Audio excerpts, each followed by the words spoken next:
ولكن مع كل أسف في أنظمة عربية وجهت دعمها لبشار. المساعدات دي لم تصل لمن يعاني حقيقة، لم تصل للشعب السوري اللي بيعاني في المناطق المحررة. وده اللي خلانا نعمل فيديو يوم الجمعة بالليل فوري نتيجة كمية اتصالات مع ناس كتيرة جدا من أشقائنا في الشمال الغربي وفي سوريا في المناطق المنكوبة حقيقة في ظل حكومات مجرمة بتوصل المساعدات لبشار، اللي هو التضرر. انت عارف لو في الأراضي اللي تحت ايد بشار تضرر حقيقي، لا شيء يعني، مفيش حاجة. لا قاعد يضحك هو ومراته، قاعد انا مش فاهم ده فرح العمدة ولا ايه وهو نازل يقابل الناس. المجرم مفيش حاجة، اعوذ بالله. المهم فنشدنا الناس ان المساعدات، سيبوكم من الحكومات المجرمة، المساعدات الشخصية لازم تصل للمتضررين حقيقة. طالبت حضراتكم مش كتير على اللي عايز يعمل خير انه يبحث بنفسه على الوسائل وهي معروفة وعلى رؤوس الاشهاد اللي توصل لاهالينا في المناطق المنكوبة فعليا.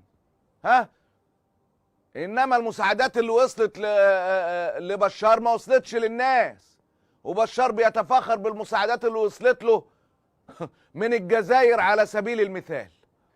نحن من الجيل الذي تربى في المدارس في المنهاج الرسمي السوري على الجزائر بلد المليون شهيد، هذا ما نعرفه عن الجزائر. وتربينا على النساء السوريات الذين قمنا ببيع المصاغ وكل الاشياء الاخرى لكي يرسلوا مساعدات للجزائر. الجزائر مبنيه على وقوف سوريا الى جانب الجزائر خلال الثوره، ووقوف الجزائر عبر عقود الى جانب القضايا العربيه والقضايا السوريه تحديدا، وهذا لم يتغير. يعني لا اتحدث الان عن زلزال، في كل قضيه سياسيه اخرى. هذه المساعدات الجزائريه لم تصل للشعب السوري. يقولي اخبار عاجلة: مطار هزتان أرضيتان ارتداديتان بشدة 4.6، تخيل الارتدادية ب4.6، و4.1 على مقياس ريختر في كهرمان مرعش اللي لسه كنت بعرض لحضراتكم منها الفيديوهات. مطار هاتاي يعود للعمل للمرة الأولى بعد الزلزال الذي ضرب تركيا. دي آخر الأخبار العاجلة. هذه المساعدات التي أرسلت لم تصل للشعب السوري. وتصرف الحكومة الجزائرية أو العسكر في الجزائر في دعم بشار تصرف غريب جدا، تصرف غريب جدا. زي ما أقول لك في وقت السياسة أنتوا عملتوا أشياء شاذة كتيرة جدا وفاتحين دراعاتكم لبشار، دي قصتكم. لكن مساعدات إيه اللي رايحة للمجرم أصلا ملوش علاقة بأي حاجة. المساعدات لم تصل مع كل أسف. المساعدات الجزائرية لم تصل مع كل أسف، وقعت في ايد الشبيحة والمجرمين الذين لا يتورعون عن القتل والإجرام وكل النجاسات. هتيجي عليهم السرقة. اسمع أهلنا في سوريا بيقولوا ايه.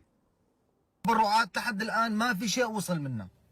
شو تبرعات للشعب السوري، والشعب السوري ما عم يوصلوا شيء.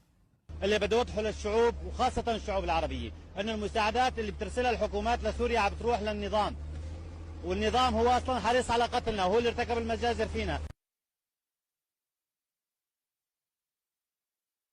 يعني مش قادر أفهم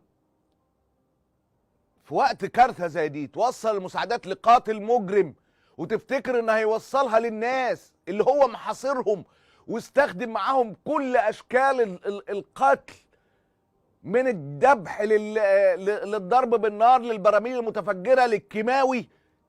زي دي يعني اعقلها لي. يعني الناس دي اتضربت بالطيارات من بشار، هد بيوتها، ناس مستغربة حقيقة. والجزائر قال ايه؟ بعت مساعدات لبشار، والناس رصدت المساعدات تباع على الأرصفة. مساعدات اللي بعتها الجزائر بيبيعها المجرم وعصابته على الأرصفة اهي، تتباع في سوريا بشار على الأرصفة. فأنا مش فاهم يعني. والإعلام الجزائري بيحتفل، اللي هو تبقى عايز تبصق على الجميع يعني، والمؤيدين وبتاع. ازاي يعني؟ قال ايه؟ ازاي تبون قدر يكسر القانون بتاع منع مساعدة نظام بشار؟ يا اخي ده